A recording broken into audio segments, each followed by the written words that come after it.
I'm Robert Kiyosaki. I'm 78 years old, and this subject is I spent most of my life getting rich, and we're going to talk about what really matters after you get rich. Well, I think what matters is changes. It's certainly different in your 20s, 30s, 40s, like you, 50s, 60s, when you have kids. And actually, I think money, it starts to get easier as you start to understand it. And so it starts to come more frequently, and after you've failed enough. And so what happens is you sacrifice other things while you're chasing money. So one of my mentors once said, what priority do you put your business, your kids, and your wife? And almost everybody in the room had their business, their kids, and their wife. He said, that's the problem. It should be your wife, your kids, and your business. And so you got to kind of reshift. And so it took me a while to figure that out. That's what happened. I reshifted my priorities. And of course, health. Now, as we all know, health is the one that starts to creep up.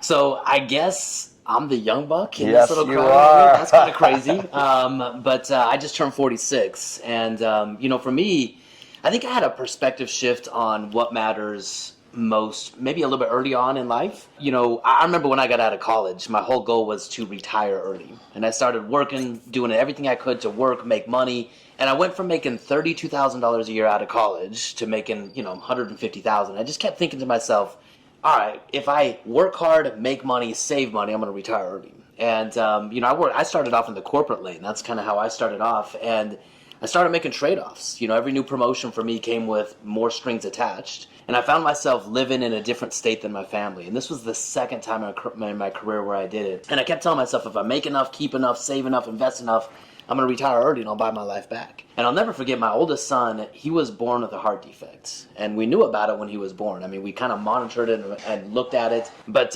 4 years now out of college after my son was born, I'm living in a different state than my family. And I'll never forget the day I got a call from my wife, and she told me that my oldest son with this heart defect needed an emergency open heart surgery.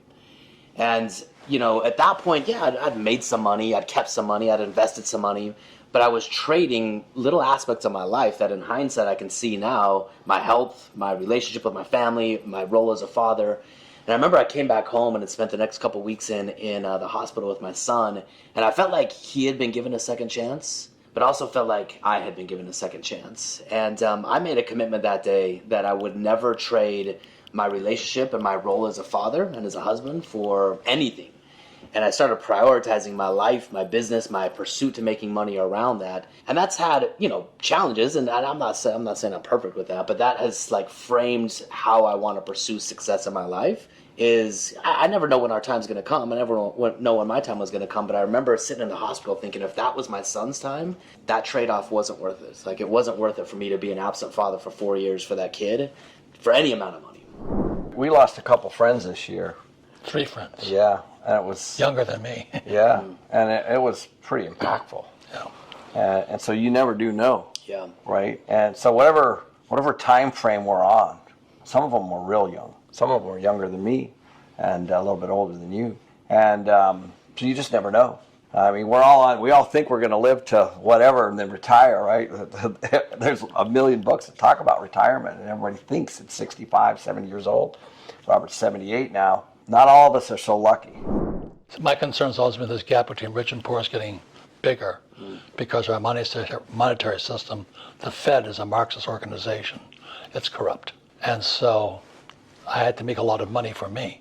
And years ago in the 70s, I was studying with Dr. R. Buckminster Fuller, invented the geodesic dome. He's a futurist.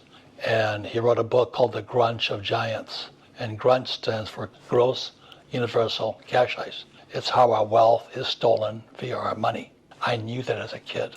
So when Fuller asked me one day, I was in a room of about 100 people. I'm 35 years old. He says, "What's your life's purpose, son?"